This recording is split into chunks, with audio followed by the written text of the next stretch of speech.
this week on the Deep Leadership Podcast. This has been my mission, is to take this observational listening and get people to have better conversations. Because if you ask me, that's the basis for not only for leadership, but also for happiness at work, is having better conversations.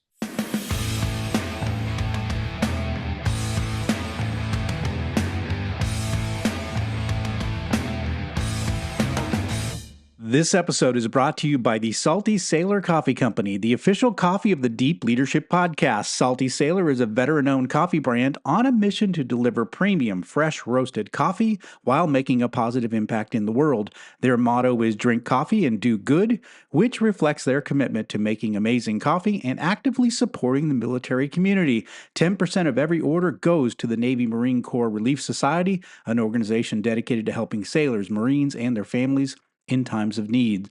All our listeners get 10% off every order of their amazing coffee by using the discount code DEEP at checkout. So check them out at saltysailorcoffee.com. Welcome to the Deep Leadership Podcast. Today I'm joined by Markus van Alphen. Markus is a renowned leadership psychologist and author of more than 15 books in Dutch and in English. His most recent books include The Excellent Leader and The More Excellent Leader. His company, The Excellent Organization, helps leaders and individuals worldwide increase workplace and personal relationship effectiveness to transform their environments and succeed. As a restorative practitioner, he also is called in to resolve incidents and initiate the process of conflict resolution, as well as train others to implement the restorative approach. Markus developed the observational listening concept in 2014, and I'm excited to have him on the show to learn from his expertise. So Markus, welcome to the show. Thank you very much, John. I'm really honored to be here. Oh, it's an honor, sir, to have you on the show and learn from your expertise and all the work that you've been doing over the years. But I wanted to start off, I was looking at some of your material, and one of the things you say is that productivity depends less on targets and result-oriented work and more on how happy someone is at work. And that's a little surprising to me. So can you walk us through that?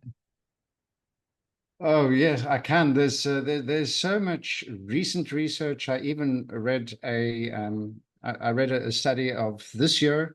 That's the pre-report, so it's only just come out, that actually says that people who have a sense of purpose in their work, for example, that those people, that it changes their personality for the better. That in a period of 13 years, they saw improvements in the big 5 personality traits of these people, and those were positive improvements.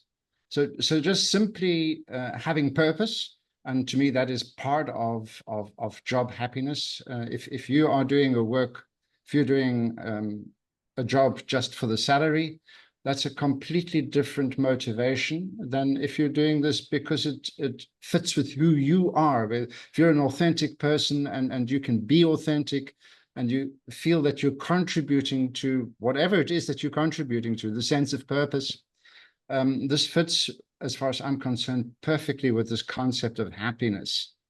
And what we also know is, again, a ton of research that just shows people who are happy, they perform better. They also, there's less sick leave. It's actually a no-brainer if you think about it. If you're happy, you like going to your work. You like turning up. You like doing your best. There's less people who decide to leave the company. So you maintain your talent.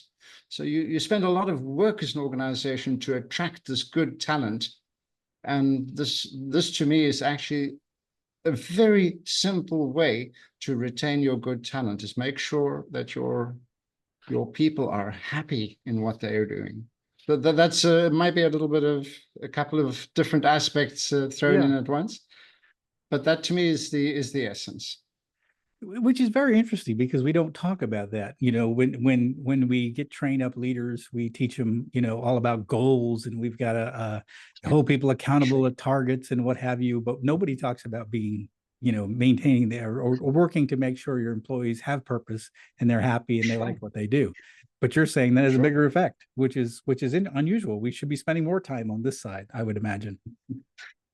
Well, I think I actually think it's not that not as I said, it's not rocket science if you think about it. I mean, KPIs and all that kind of stuff, beautiful stuff. But is that what makes somebody happy? Yeah. Or is this the idea of, hey, I'm doing something that's meaningful and I'm doing something that fits with who I am as a person? Yeah, that makes so much sense. And again, it's common sense, but it's not commonly practiced. So it's good that we get that out there first of all, so everyone can understand that yes, happiness, sense of purpose, Mhm. these things are Sure, are related to productivity and work sure, performance. So I love sure. that. But one of the things in the introduction, I mentioned observational listening that you developed back in 2014. Talk to us about what that is and why that's so Mm. important in leadership. Well, it's actually a deepening of what we should be taught in leadership trainings, and that's active listening. Mm, Is how to be present in a conversation, how to make sure that the other person also feels heard, and that the other person sort of can share their story and that you're listening. Um, I was always puzzled why certain people could do this better than others. You notice people sometimes go into a conversation. For the one person, it just goes, and for the next person they battle. And my sort of observation in the long run was the difference is how they are present in a conversation. And the people where it just goes sort of so naturally and simply are the people who are observing what are the emotions that are going on in that other person right here and now. So not mm. what they're telling us about their emotions. No, what you're sensing in that other person is happening right now. And those people, they just naturally focus their conversation and they steer their conversation according to what's happening in the conversation. And that part of observing, and I believe it's not only eyesight, it's also your hearing. It's actually trying to put all of your senses in as much as is possible to understand what's happening in that other person. These are the people where the conversation just flows. And that observational listening, I was really interested. Is this something you're born with, or is it a skill you can learn? Yeah. And the latter, and the latter seems to be true. So this has been my mission, is to take this observational listening and get people to have better conversations. Because if you ask me, that's the basis for not only for leadership, but also for happiness at work, is having better conversations.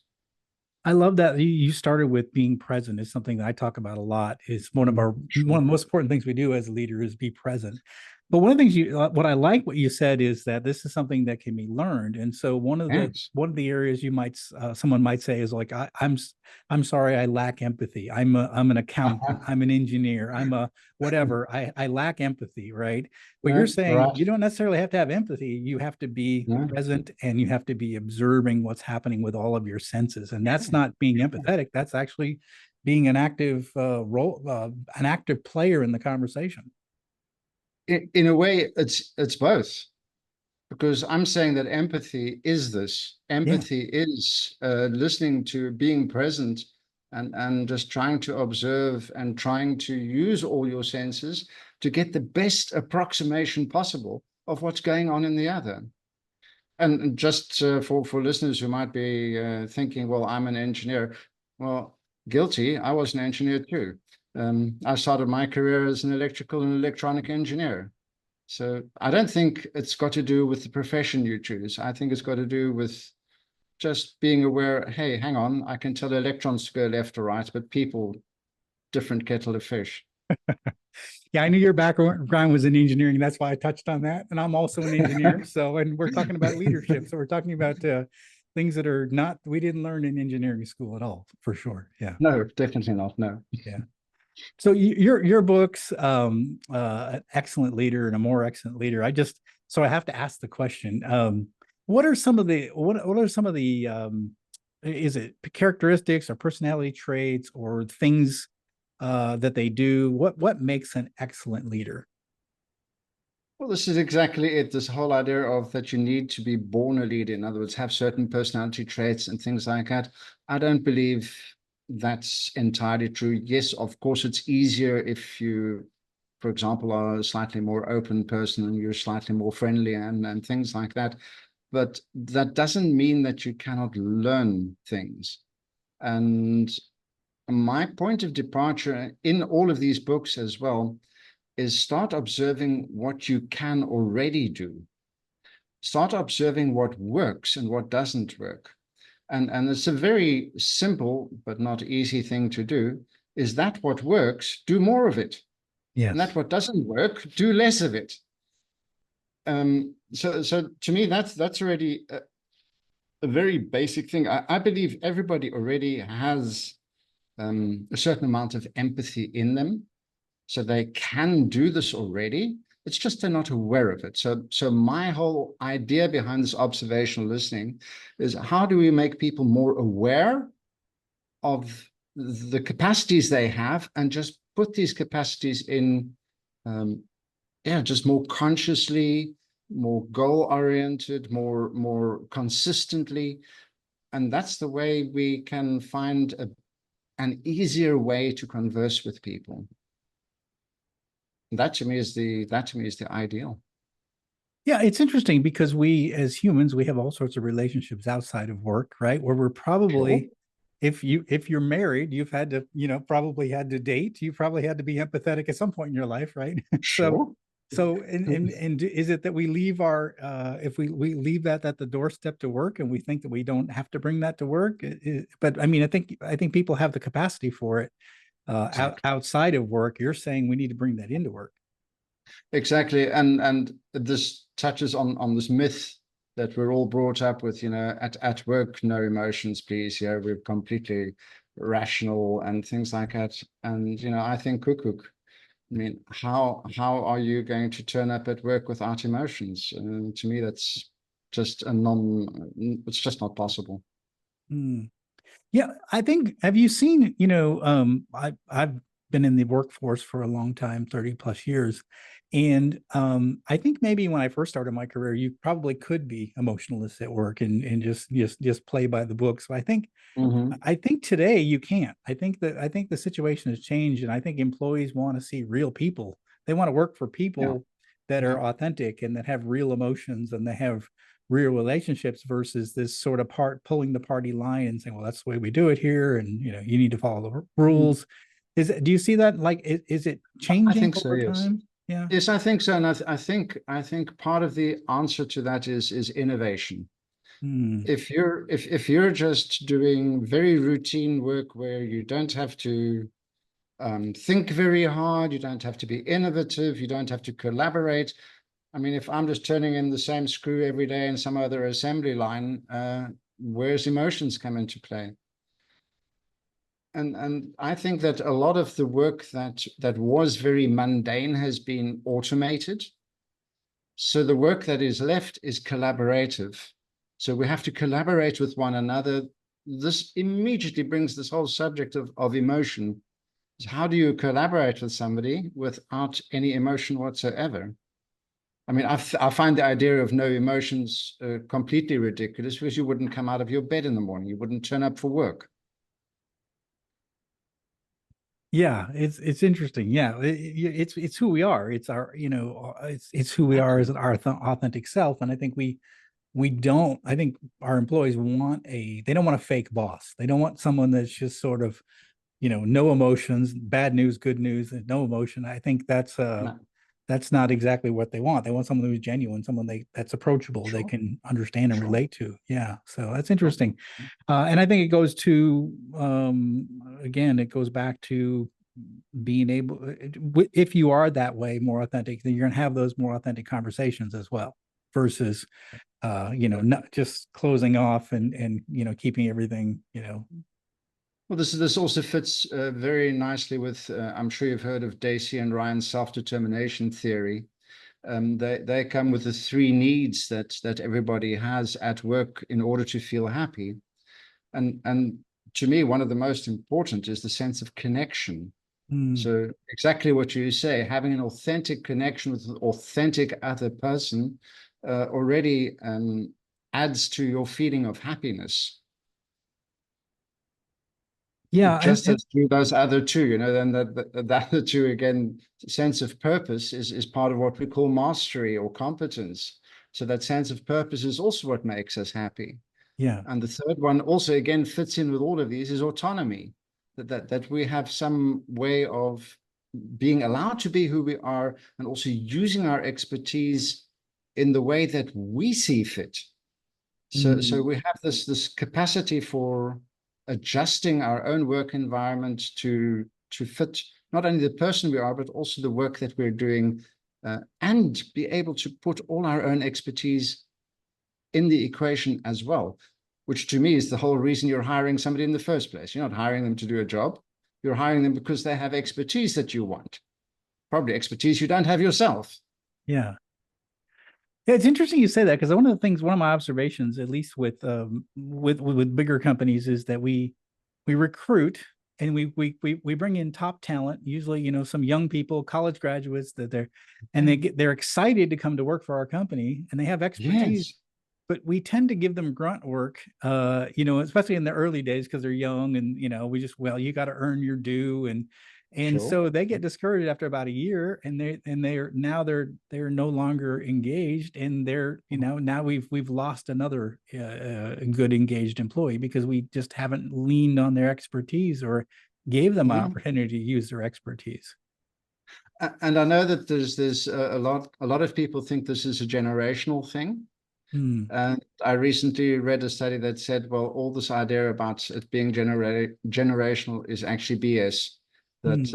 This works whether it's Gen X, Gen Z, whoever, or whether it's just other people.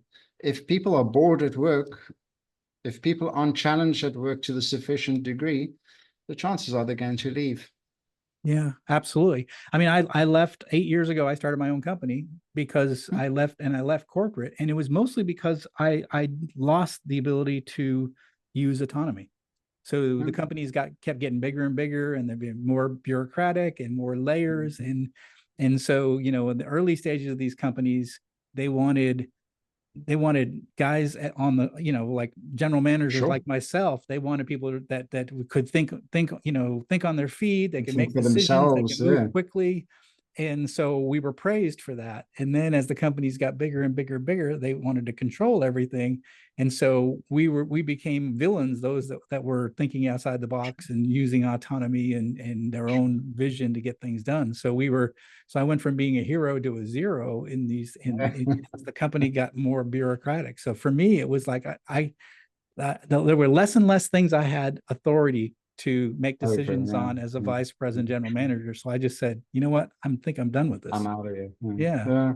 Yeah. Yeah. And what you're saying, I know there's also micromanagement Mm. is a killer, is an absolute killer for people's motivation, and this goes against all three these needs that I just mentioned. It goes against the need for autonomy. It goes against the need for purpose, mastery, and for connection. People who feel micromanaged, they just feel, what am I doing here? I'm a robot.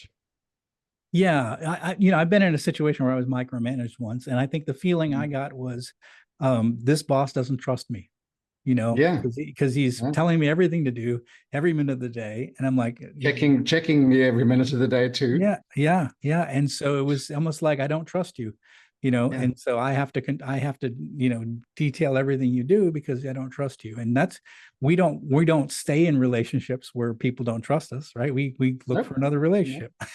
So And that's yeah, that's true at home and at work. exactly, exactly. And the other side of the coin, I talk about absent leadership. And so these are leaders that are Yes. just not present, Not right? there. So Yes. and they're never around. They're always in meetings and they're always busy. And the feeling there is that this boss doesn't care. No. They're not present. They don't care what's happening. Sure. So either one of those spectrums, too involved or not involved enough, can be Sure. disastrous for leadership. Yeah, I'm feel what you're saying. I think that there also is the whole idea is it's got to be genuine, if you ask me. It's got to be Mm, authentic. So if you're interested in another person, if it's a trick, I don't know. I think people aren't that stupid. If yeah. it's just a trick, people are going to get, they're going to latch on to you. And then you have exactly the opposite effect. So I really believe, and this is also what I preach with this whole observational listening thing. If you're going to do this like a trick, please don't do this. Mm, You know, this only works, and it works really well when you're authentic. I like that. I like that. Yeah. Yeah. I was just thinking to myself, some people might say, this is my authentic self. I'm a jerk, and so I mean, if somebody is we want people to be authentic, but unless they're a terrible person, right? I guess it's like I was just thinking to myself that yeah, we tell people to be authentic, but you also have to be authentic in the right ways, right? I mean, in terms of having that positive relationships and actually looking out for the best interests of your employees and what have you, right? Well, I think, look, it's okay to be a jerk. Mm, I mean, who am I to say you're not allowed to be a jerk? The question is, what are you in a certain job for? So here we come to actually the description, or the function description of what is a leader's role. And I don't believe being a jerk fits in with the role description of a leader. mm, And I don't believe motivating other people is part of your job description either. This mm. is, some people disagree with me on this one, Yeah. and they're welcome to. But I believe, and this is what I believe observational listening adds to the equation, is if you're in tune with other people and their needs and their emotions, you don't have to motivate them. It's because they're there already. In other words, they are already motivated. So the only thing you have to do, or you don't have to even do it, it goes automatically, is if you're in touch with people, you know what they need. And you can just align with what their needs are. And they're motivated. They come to work, they're happy, they're doing things for a complete different reason and for the salary they get at the end of the month. And yes, of course, you need the salary. I mean, that's a no-brainer as well. So the saying that salary isn't important, that's not true. Hmm. But salary works in a different way than what, shall we say, the management science of 20, 30 years ago taught us. Carrots and sticks don't work. Mm. Daniel Pink is a very well-known author on this one. He says carrots and sticks don't work the way we think they do. Yeah, yeah. I People love that don't you're work. saying it. This is sort of 3D level chess. This is sort of the next level. So we say, well, Sure. it's about motivating other people, right? But Just, really it's about how do you create intrinsic motivation in the individual, right? And that's when things become magical. And it's all about aligning their exactly. wishes, dreams, desires, career goals Sure. Sure. with what the company needs. If you can align the things Sure. that they've been put on earth to do, they feel like they've been put on earth to do, and you do it in pursuit of company objectives, then you just get Sure. out of the way as a leader, right? Because people are That's internally right. motivated to get things done. Sure. And that's also why I'm a big fan of, Simon Sinek calls it the why of the organization. Mhm. I believe if that's public knowledge, why are you, what is your reason for existence as an organization? If that's clear, then people will want to work for you if that fits with their own why, Right. with their own, reason for existence. And that's making for so much better chances that people fit, and that people will want to stay, and that people are motivated indeed intrinsically. So I don't believe you have to create that intrinsic motivation. I think it's there. Mm, It's yeah. there already. You just have to align with it. Yeah. Yeah. And I think that those are going to be the employees that are going to go above and beyond if they feel like they've been put on earth to do this thing and it's in pursuit of the mission, which has been clearly stated, and that like they believe in that mission, then you don't have to do much as a leader. You Then just have they're to. also going to go that extra mile. Yeah, yeah, Yeah. yeah. Interesting. Mm. Um, One of the things I was also looking at your materials, and you say it's important for employees to feel as if they are heard, seen, Mhm, mhm. acknowledged, and psychologically safe, or feel like an Yes, environment where they're psychologically safe. Can you yes. talk a little bit about that? Well, I think the first three I've basically touched on already with this whole idea of observational listening. Psychological safety is sort of an overarching thing, which also fits with those others. And that's really this idea of am I allowed to be here? Am I allowed to speak up? Am I allowed to make critical comments? Am I allowed to share my expertise without having the fear of having my head chopped off? So, basically, feeling safe to me is a prerequisite before people are going to make any critical comments.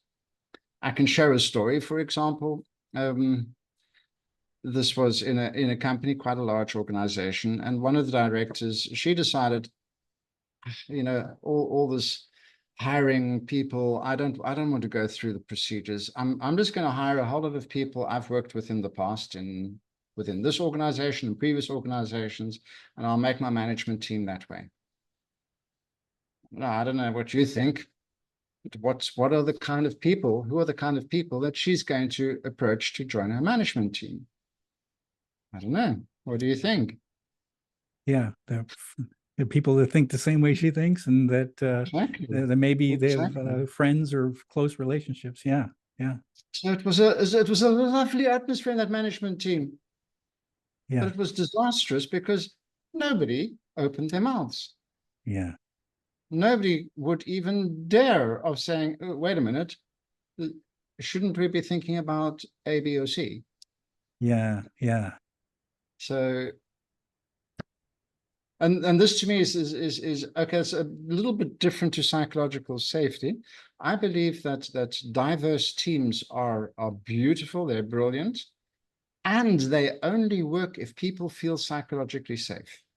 Mm. If people don't feel the safety to be able to be authentic within that team, what's the point? Yeah, that's a really good point, because I've always said that I want to build up a management team that is diverse in terms of like some veterans that have been there a long time, some new Sure. people from outside, people from the competition. I Yeah. want to get a diverse kind of focus Yeah. on my leadership team. I always look for that. What you're saying is that's okay, but what you need to make sure is that they have the safety, they feel they have the psychological Okay. safety to speak their mind, and that's a big part of it as well. Sure. Because if you only look at diversity in terms of who you hire, and you don't have this extra part of safety, Yeah, you're going to lose that diversity very quickly. If people don't feel safe, what are they going to do? yeah. Leave. Yeah, exactly. It's interesting because one of the companies I work for, we called it the good news company. And that's Mm. because anyone who brought up bad news, they were fired, or Mm. they were, their careers were stalled. So nobody brought up any bad news. So it was always the good news company. And so what ends up happening when you're in a situation like that is you only hear good news, and you never hear those early warning signals that something might be going wrong. And so, that's one of the things I really stress with my employees, like, give me the Sure. truth. Don't spin it. Sure. I want to know exactly No, what's going on, good, bad, and ugly, because I need that data. exactly. It's critical Exactly. for me as a leader to know exactly Sure. what's going on. Yeah. This is also one of the things that I've heard several authors and people also say, and that's invite dissent. In other Mm, words, just ask people, please play the devil's advocate. I want to know what can go wrong. What possibly, we've got this brilliant idea. Please tell me what can go wrong here, or so not only what can go better here, but also what can actually go wrong here, and mm, and have that vulnerability yourself as well. Display that vulnerability, that it's okay.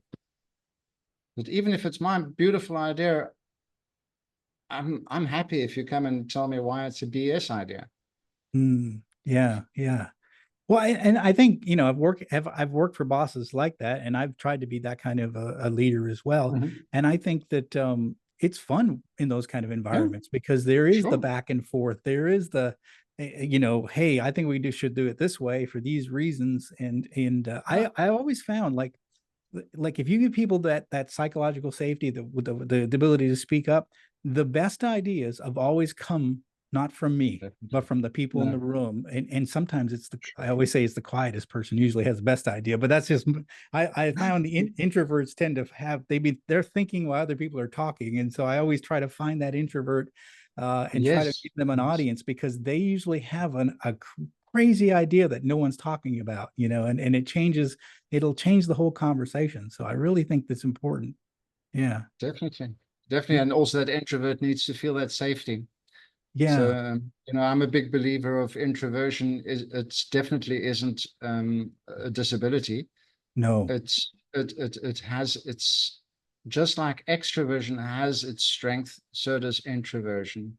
And the nicest is that if you can use all the strengths that are available in your organization, Yeah. that's the most. Yeah. Yeah. I agree with you. That's great. Well, what final Back to message? diversity. What's that? Sorry. That was back to diversity, actually, wasn't it? It really is. Yeah, it really is. I think it's incredible when you have that, like you said, having a diverse group of people and the willingness to listen to them. I think that's really important. So because you get one without the other doesn't work. So No, that makes a lot of sense. Yeah. Well, what final message would you like to leave with our listeners right now? well, I think the final message that I like to leave is always this idea of it actually isn't so much rocket science, getting how to see that the people you're leading are happy. Hmm. It's good for you. It's good for them. It's good for the organization. There's even research that shows that it's good for the bottom line of your organization. So to me, just that insight of realizing, this isn't something that's going to cost you money as an organization. It's the opposite. It's going to save you a lot of money and it's going to make you more profitable. And to me, it's not the one or the other. To me, it's the one and the other. Hmm. What do you want as an organization? Of course, you want to make sure that you're going to exist in 10 years' time. So yes, of course, you need to make sufficient money in order to make that a viable organization. And to me, it's not the one or the other, it's the one and the other. Yeah, I love that, and I talk about that a lot. It's the people and the mission, and sometimes Exactly. some people focus just on people, and some people just focus on the Sometimes, mission. But it's the no, and this both. the and is really critical. Yeah, yeah, I'm a big excellent. believer in that little language changes.